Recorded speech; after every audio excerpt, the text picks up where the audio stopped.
The oncologist's words struck me with the force of a freight train. Without immediate treatment, she said, I had 3 months to live. That same afternoon, I went straight to my son's office, gripping the medical documents with trembling hands. When he lifted his gaze from the computer and saw the look on my face, understanding flickered instantly. This wasn't just a casual visit. The fluorescent lights in Dr. Ruiz's office had been blindingly bright, making the entire moment feel detached from reality as she carefully explained how the aggressive cancer had already invaded my lymph nodes. Her tone had been professional yet compassionate. We need to start treatment immediately, she said. The specialized therapy costs $85,000, but it gives you the best chance. Sitting there in that sterile echoing room, all I could think about was the life I had built around my son, Ryan. I had raised him alone after his father disappeared when he was 12, working exhausting double shifts as a hospital administrator so that one day he could graduate from law school. Now at 62, I needed him more than ever. Ryan's office was perched high above the city, an entire floor of polished glass and steel that screamed success. His secretary barely hid her surprise when I showed up unannounced. Inside, Ryan was buried in paperwork, his dark hair precisely styled, his tailored suit worth more than my monthly mortgage payment. When he looked up, his voice softened. Mom, what's wrong? He saw the panic before I could speak. I laid the medical reports on his desk and forced the words out. I have cancer, Ryan. Aggressive lymphoma. Without treatment, I have 3 months. The color drained from his face.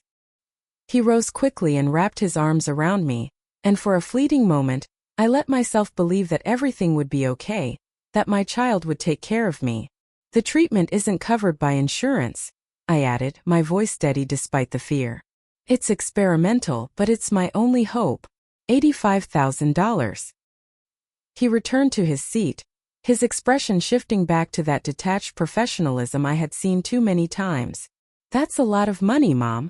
The tone made my stomach twist. I know, I said softly. But Ryan, I'm asking for my life. He leaned back, fingers pressed together. The same gesture he used as a boy when he was thinking through an excuse. Let me talk to Tessa about it, he finally said. We'll see what we can do.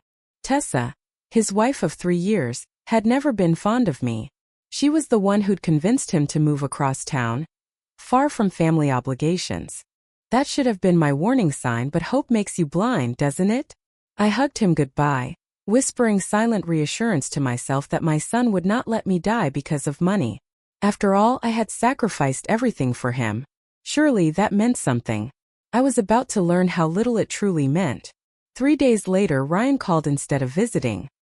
His voice was careful, too rehearsed, as if he were reading lines someone else had written. Tessa, most likely. Mom, we've been talking about your situation, he began. Our situation, I corrected gently. Ryan, this is about your mother's life. The silence that followed was heavy and cold. He cleared his throat. Right. Of course. It's just that $85,000 is our entire emergency fund. Tessa's worried about what would happen if we had a medical issue of our own. I stared out my kitchen window, the garden beyond bathed in late sunlight, the same garden I'd tended for 15 years. Ryan, I'm not asking you to go into debt, I said quietly. I know you have the money. He did.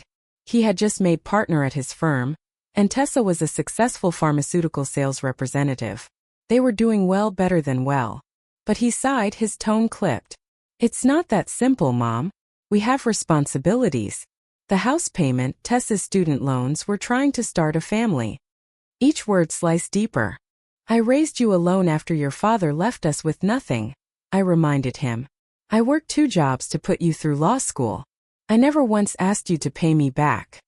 That was your choice, he said flatly.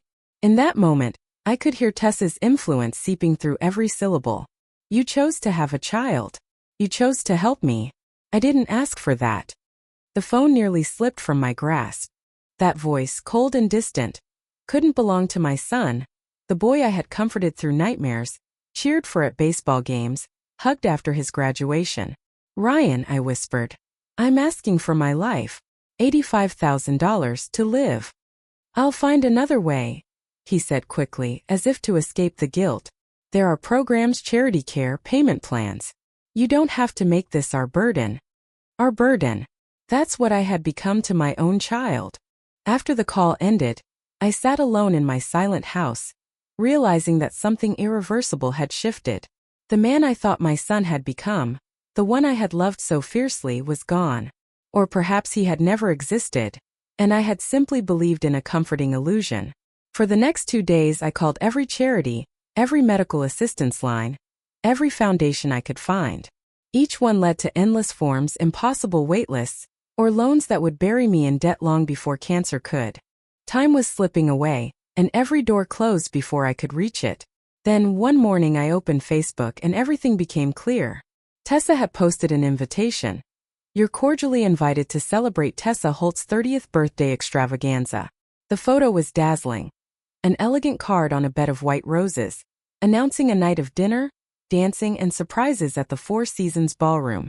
I read it 3 times before noticing the fine print at the bottom. Black tie required. Cost per couple $300. Scrolling through the comments, I saw guests bubbling with excitement. Can't wait. It's going to be amazing. Tessa deserves the best. My hands shook as I did the math. 47 confirmed guests, each paying $300 per couple. That meant over $14,000, and that was only from ticket sales. Curiosity twisted into disbelief as I clicked through Tessa's Instagram stories. Each post felt like a cruel reminder of priorities. The floral arrangements alone, $15,000. The 5-course meal from the city's most exclusive caterer, $30,000. The live band she had flown in from Nashville, $25,000. Every post sparkled with excess, while I sat alone calculating the price of my own survival. The designer gown she'd purchased exclusively for the occasion had cost $8,000. I took screenshots of everything, my frail hands trembling with a mix of fury and disbelief. When I totaled the numbers, the final sum made my stomach churn. $230,000 for a single evening for one woman's birthday, while I was staring down death because I couldn't afford $85,000 to save my own life. The irony would have been almost comical if it weren't so shattering. Ryan, the son who claimed he couldn't possibly find $85,000 to pay for my treatment, had somehow found $230,000 to fund his wife's 6-hour spectacle. That evening I called him. My tone was calm, every word chosen carefully. Ryan, I began. I saw Tessa's invitation. It looks lovely. Pause, then his voice hesitant. Oh yeah, she's been planning it for months. It'll be nice. It must be expensive, I said lightly, as though merely making conversation. The Four Seasons catering the decor. Tessa really does have a taste for perfection. He shifted, uncomfortable. You know how she is. She likes things just right. How much is it costing, Ryan? I asked. The silence that followed seemed to stretch for minutes. Mom, he said at last, that's not really your business. Humor me, I pressed softly. I'm just curious what perfection costs these days. He sighed. It's a special occasion. Tessa only turns 30 once. How much? My voice cut through his excuses. About $200,000, he murmured. Give or take. Even though I had already done the math, hearing it aloud was like being struck across the chest. $200,000 for a birthday party, but not $85,000 to save my life. Those are completely different situations, he argued quickly. The party is an investment, Mom. It's about building our social network, strengthening business relationships. It's an investment. My son had just called his wife's birthday party an investment while his mother was dying. I see, I said quietly. I'm glad I understand your priorities now. After hanging up, I sat in my dark living room, heart heavy but mind clear. If Ryan thought I would fade quietly, he was wrong. The next morning I mortgaged my home. 50 years of marriage memories, 40 years in that house. All signed away for a chance to live. The bank officer, a kind woman named Mrs. Patel, hesitated when she reviewed my request. Mrs. Holt, she said gently, are you sure? At your age, a reverse mortgage might be safer. I need the money now, I told her, firm and unflinching. All of it. Her professionalism never wavered, though I caught the worry in her eyes. When I walked out holding a certified check for $92,000, my hands were finally steady. The oncology financial department accepted my payment without question. Dr. Ruiz scheduled my first treatment for the following Monday. "I'm proud of you for fighting, Marian," she said, scanning my chart. "This therapy has a 73% success rate. Those are good odds." Good odds bought with everything I owned. Yet as I drove home for the first time since the diagnosis, I felt something stirring inside me. Hope. Maybe I'd see another Christmas. Maybe another spring with my garden blooming again. Maybe even another year that my son had been willing to let slip away. That weekend, social media overflowed with photos from Tessa's grand celebration. I scrolled through hundreds of images. Tessa in her $8,000 gown, the ornate ice sculptures, the enormous cake shaped like their home, complete with edible landscaping.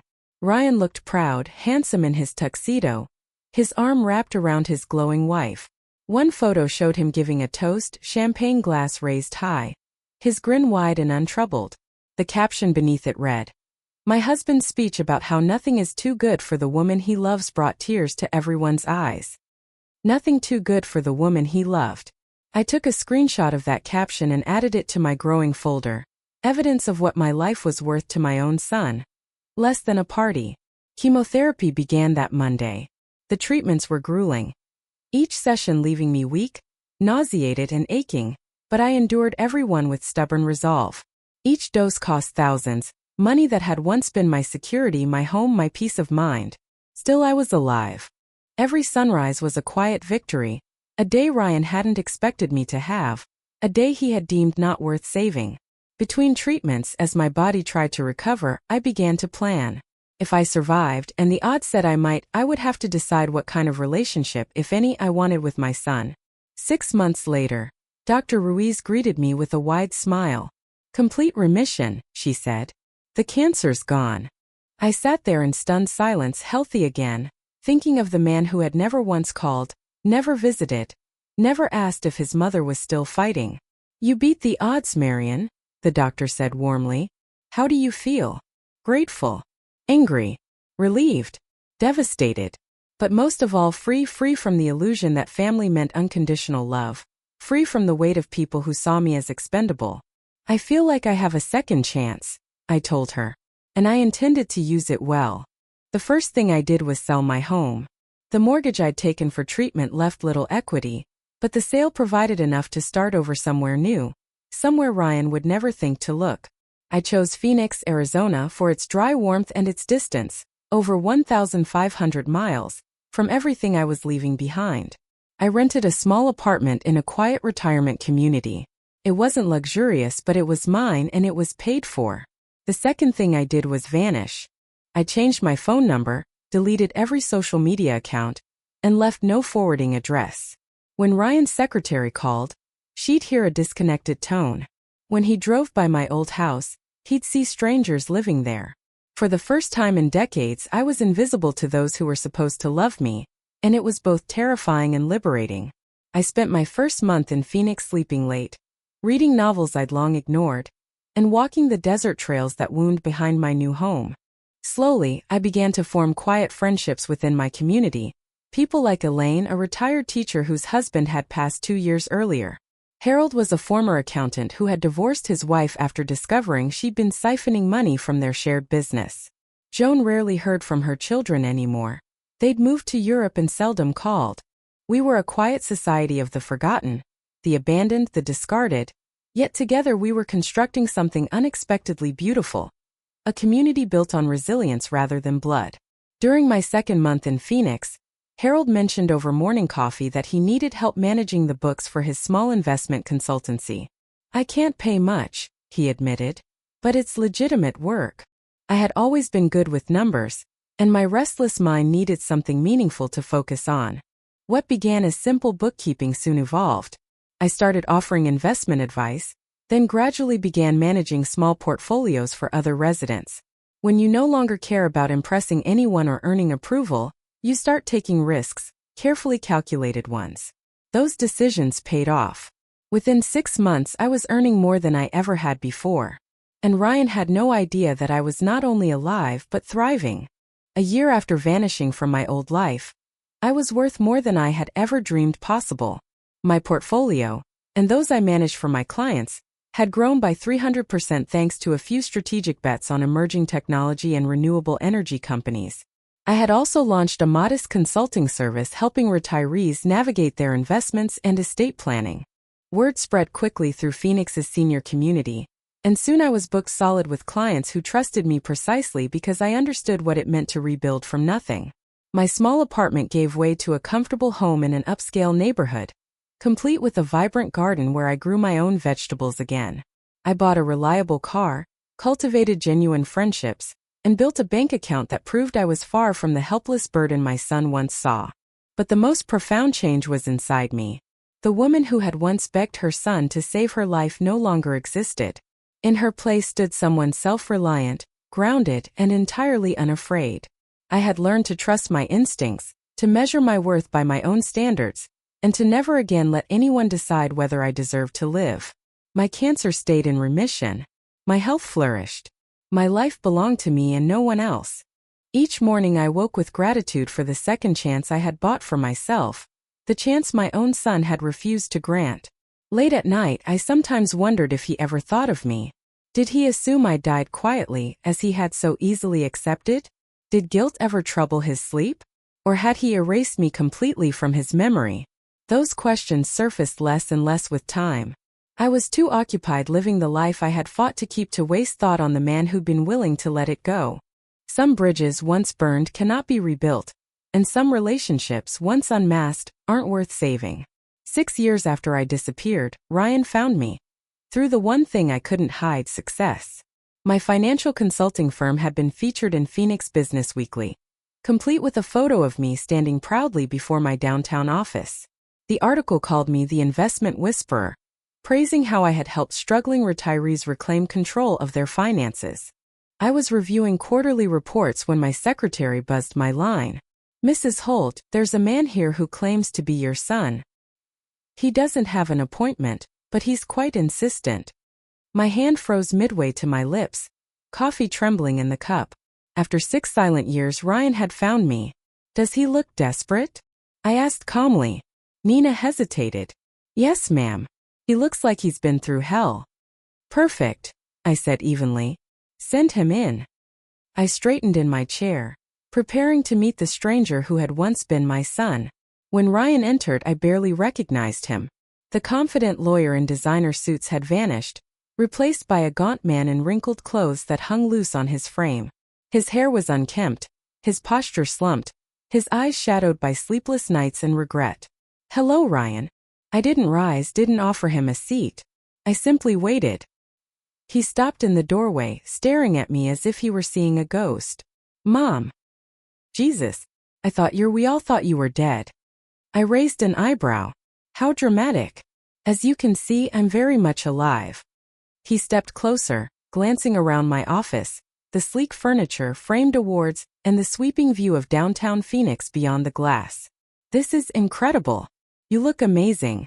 Healthy. Successful. Cancer-free for 5.5 years, I said evenly. "The treatment worked perfectly.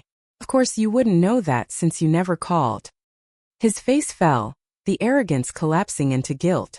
For a fleeting second, I saw the 12-year-old boy who used to crawl into my bed during thunderstorms.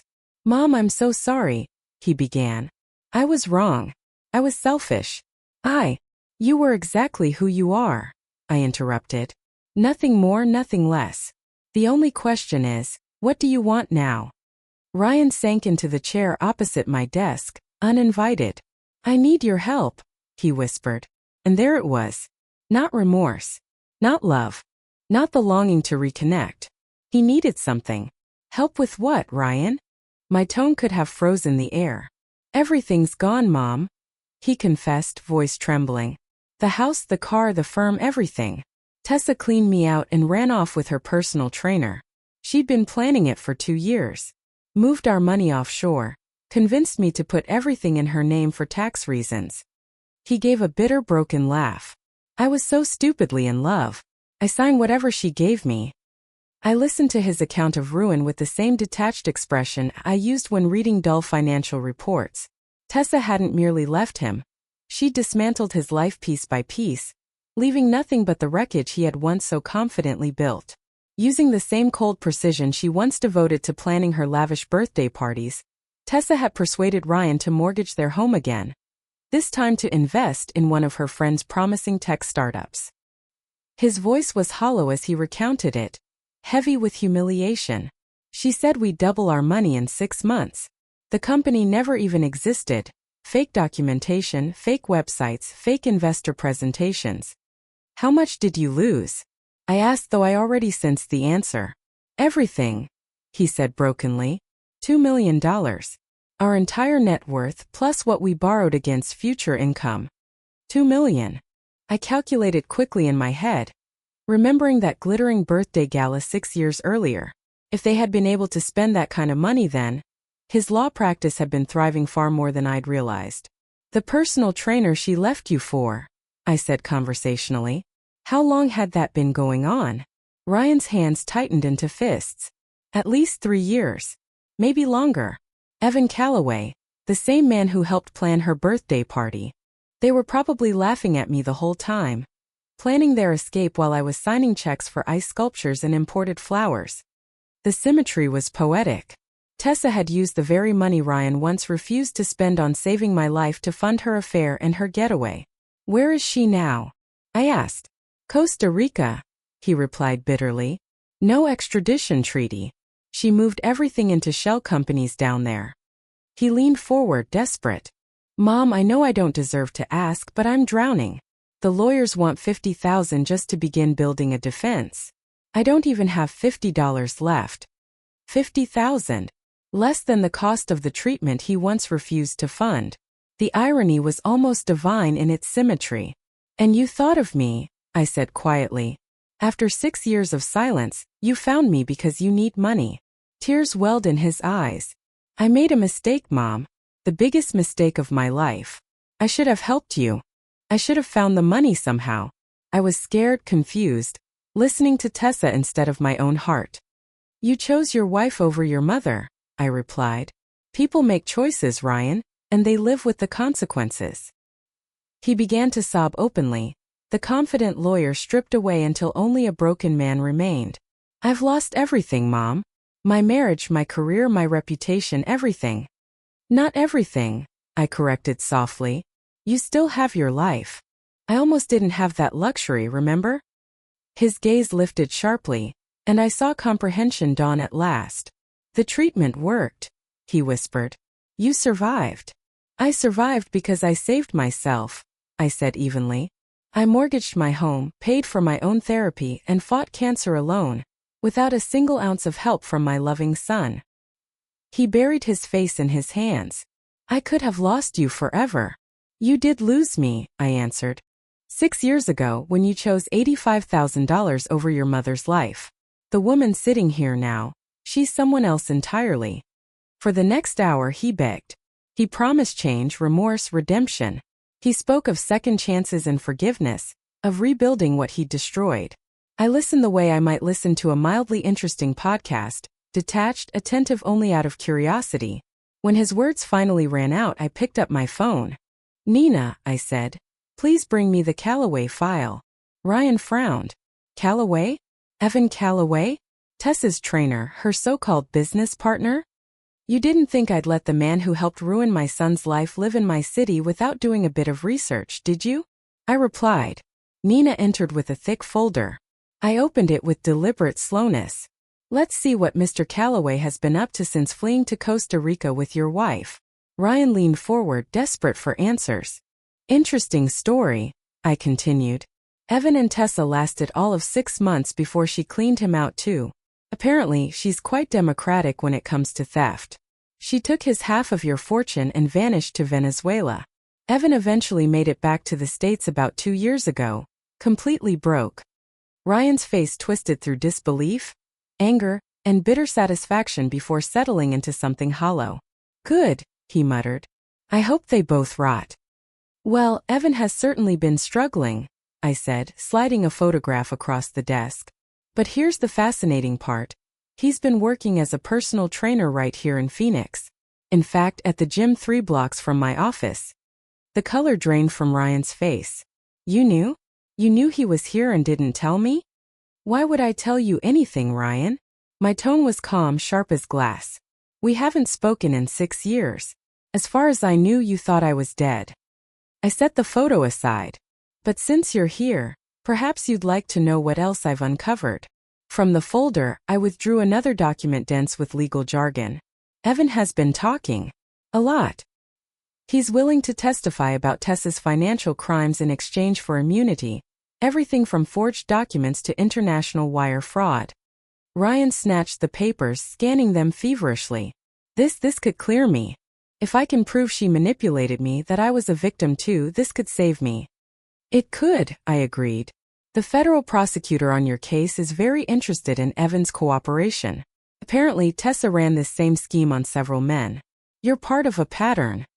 Hope flickered across his face, the first spark of life I'd seen in him since he walked in. Mom, how did you even get this? How did you know where to look? I smiled, slow and deliberate. It wasn't a kind smile.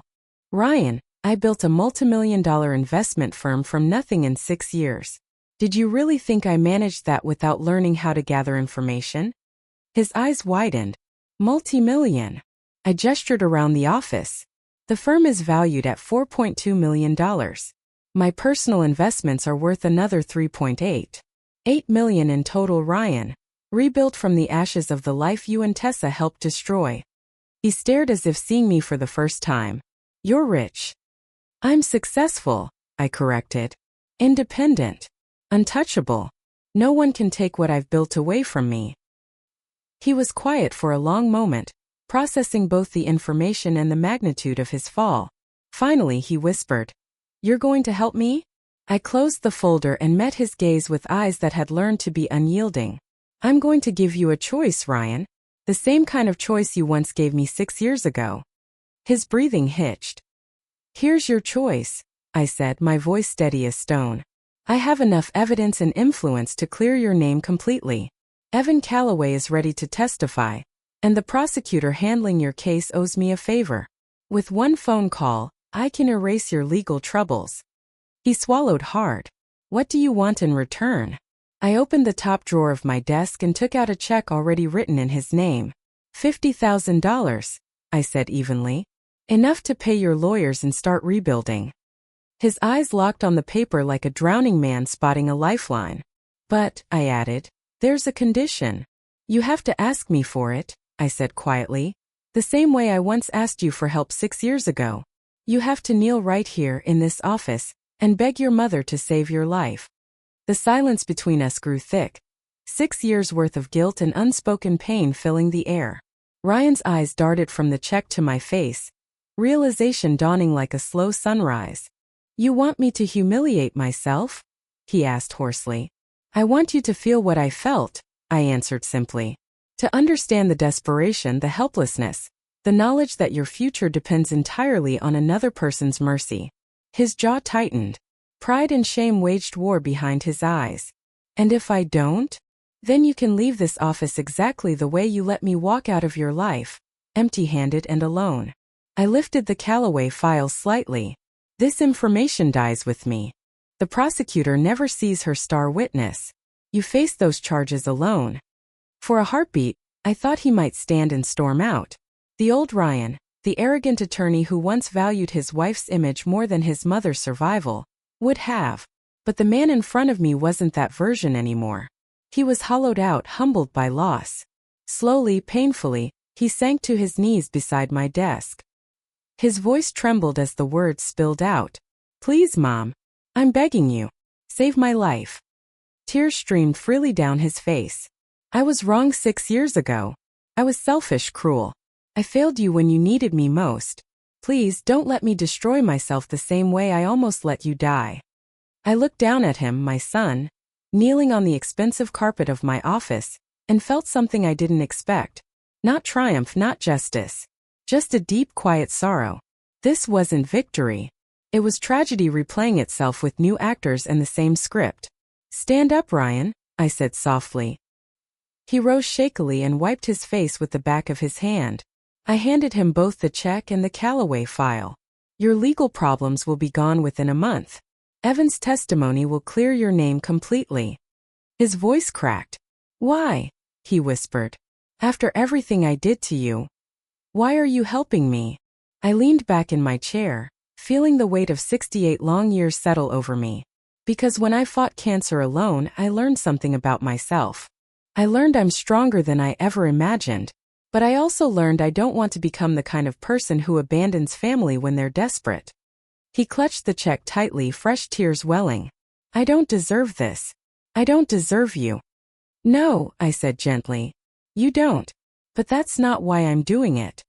6 months later, Ryan's charges were officially dropped. Evan Calloway's testimony exposed Tessa's entire web of financial deceit, and Ryan was declared a victim, not an accomplice. The state bar reinstated his law license, and he reopened a modest practice focusing on elder law and fraud recovery. He called me every Sunday now. Not for money, not for help, just to talk. Our conversations were tentative, awkward, but real in a way they had never been before. We were two people reshaped by loss and consequence, learning what love truly meant after the illusion had burned away. I have something for you, Ryan said one afternoon over the phone. I've been working on it for months. The following week, he flew to Phoenix. When he stepped into my office, he handed me a cashier's check for $85,000. It'll never be enough, he said quietly. But it's exactly what I should have given you 6 years ago, plus interest. I stared at the check for a long moment before setting it aside. Ryan, I don't need your money anymore. I know, he replied. But I need to give it to you. Not because you need it, but because I need to prove I'm no longer the man who let his mother fight cancer alone. We talked for hours that day, really talked. He told me about the depression that had devoured him after Tessa's betrayal, about the therapy that helped him face his guilt, about rebuilding his sense of worth one small victory at a time.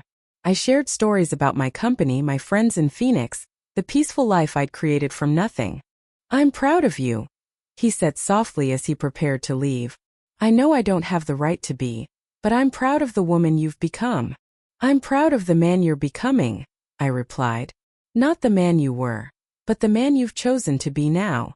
As I watched his taxi disappear into the busy Phoenix streets, I thought about the long, painful road that had brought us both here. 6 years earlier, I had faced death alone because my son chose wealth over love. Now he had lost everything and finally discovered what truly mattered. Not money, not status, but the people who stay when everything else falls apart. I had saved myself, built a fortune, and proven I needed no one's rescue. Yet, in the end, the greatest thing I gained wasn't financial independence, it was understanding. The strength to forgive without forgetting. The ability to help without surrendering my dignity. And the wisdom to love without losing myself. Some lessons demand everything to be learned. Ryan had paid his price. And through teaching him, I learned something too. That the most profound victory isn't crushing those who wronged you, but showing them a better way to be human. Life had taught him a hard lesson. I had taught him a harder one. But together, we had both learned the hardest truth of all. That family isn't about blood or obligation, but about choosing to stand beside each other, even when it costs everything you have. Thank you for listening. Don't forget to subscribe and share your story in the comments. Your voice matters.